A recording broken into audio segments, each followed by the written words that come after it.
This is Rogcast, episode 13. We're here with Jack and Crewy. Jack, Why do we remain anonymous for these things?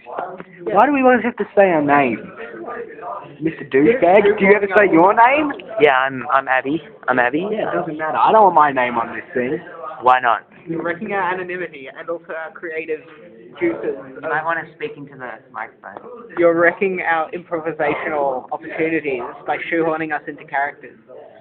Jack, what do you think about characters? What do you think, the characters of Rogcast tell you about the human condition? I'd say, go take that English question to the English department, you butt knocker. Crewy, can I get your comment on that question?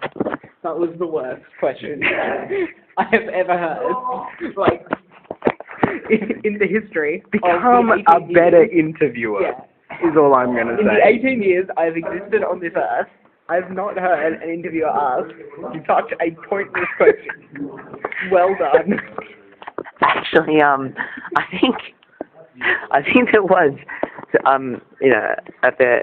there's some validity to that question. Like, I am actually asking you.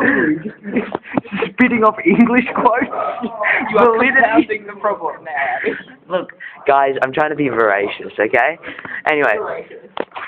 Voracious. Voracious or voracious? Voracious. That's not a word. Yes, it is. No, it's not. It's the adjective of veracity. No, it's I not. vote Yes, it for is. Cribby. I'm pretty sure the adjective of veracity is just true. I think it's voracious. I thought... Anyway, let's go back to the discussion beforehand. Jack, tell us a little bit about that watch you've been wearing. I got it from my dad. And what did your dad do to get that watch? He bought it at the store. Was it by any chance? Up someone's ass? The answer to that is no. No, it wasn't. And Jack, do you have any proof for the watch not being up someone's ass? Yes, when I first got it, I smelt it and then proceeded to lick it. And it tasted clean and new. There is the possibility that it was sterilized, and it was also there were also perfumes. I also had DNA tests. DNA test. Yeah. I don't think. What would that prove? Well, you see, they swiped it for any form of, like, residue. Because apparently, butt juices, if I can say this on the radio, seep into watches to a considerable extent. Do they affect the And clockwork? you can like pinpoint whose butt the watch was in, down to like a specific day and hour and minute and second and location. Okay. Yeah. Probably on the toilet somewhere. No, that doesn't even make any sense. Why? Why would you do that? Because then it'd come straight out. Yeah. Of all the places to do it, that is the single worst location. Okay, guys. I'm liking this one. It's turning into good habit. So, tell me a little bit about this new invention you've got coming out in the next month. That one's Cribby's question, right?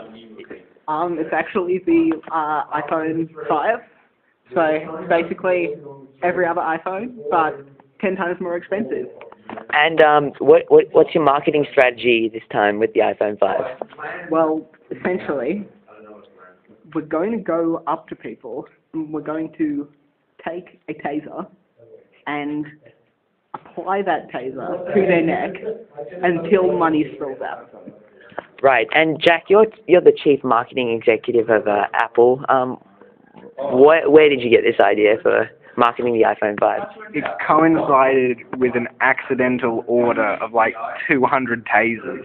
And I was like, how do I use 200 tasers? That's what being in this industry is about. It's about seeing a problem, It's flexibility. seeing a solution. Flexibility. You've got to think collaboratively. No, but what I mean is, how did you accidentally order 200 tasers? I mean, it's not something you just accidentally order. You know, my stupid secretary's fault. Well, we also do have a very unruly staff, Yeah. so we've been looking And that at helps. solutions to The that. tasers really help with Yeah. that. Right. And look, tell us. I know our listeners are pretty keen on the iPhone 5. Tell us a little bit about what you're going to do with software in terms of when the iPhone 5 comes out.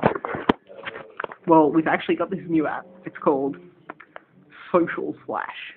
And the idea is, what happens is you take a photo of your genitals, and then as you walk around, whenever you come near someone who has that app installed, you exchange photos. And then you can rate those photos, and if there's good compatibility, then you send your personal details. And as an extension to that, you can buy these special glasses. Now, anyone who has the app, they actually walk around with kind of like a hole in their pants. It's a digital hole, but it's a hole nonetheless. So anyone with the app can actually see the other person's genitals straight up and make a decision then and there. Right, but the Supreme Court of Australia recently came out with a ruling saying that social flash was socially disturbing, one of the most socially disturbing apps of the century. How do you respond to that? I'm going to reveal a shocking statistic here, okay? 85.3% of freaking Australian government officials have downloaded whatever this app was, social flash, okay? And in Parliament, those awkward silences actually just filled with people checking out each other's genitals digitally. All right. And look, tell us a bit about, the iPhone 5 in terms of, its impact on society. Like, obviously, the first iPhone had, like, a huge impact with, built-in media and into a phone, basically. What do you think the iPhone 5 will have, what sort of impact will it have on society? Well, the best thing is that now we'll actually have more personal information of people than ever before. So we can actually introduce the Monkey Overlords now. Because they've been kind of like sitting in the back offices for a while, waiting for the right opportunity, but now, once the iPhone 5 is out there in everyone's pocket, we'll be able to release the Overlords and take control. So they're going bananas for that. There you have it. The Monkey Overlords are going bananas. And, look, tell us a little bit about your Monkey Overlords. Let's be honest, what type of food do they eat? What do you have to feed them in the morning? Cereal to start off the day. Yeah. They eat about a couple of Wheat Bix. Then, like, if it's a special day, a bit of bacon and eggs. All right, and how do you pamper them? Do you buy them makeup or We buy them human blood and transfuse it into them because by combining human and primate blood and DNA, we actually create the super primate. The Ubermensch. The Ubermensch. And why is Apple working on genetic modification? Because if we don't, then we all die. They literally have us all hooked up, like the whole time. Like this cord is going to What cord? This cord coming out. Which cord? I don't see a the cord. cord coming out of my leg. There is no cord. Open your mind. The cord coming out of my leg leads directly to the central control booth. So unless we do exactly what they say, they're going to drain our body of fluid, and we'll die. And this shouldn't be a surprise, because if you rearrange the letters of Apple, okay, Get rid of two of them. get rid of two. We're not going to say which ones, because we're not going to pamper you babies out there. You then divide the numerological, frickin' sum of those numbers. It actually lands you with the letters MONKEY. Wait. How do you divide letters to get How do you divide numbers to get letters? I'm not familiar with the Illuminati numbering system.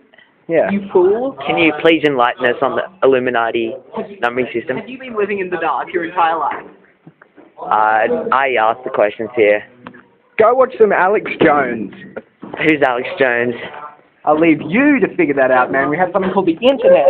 All right. Final question of the Apple interview. Look, guys. I usually ask my interviewees this question, but as Apple executives, who would you turn gay for?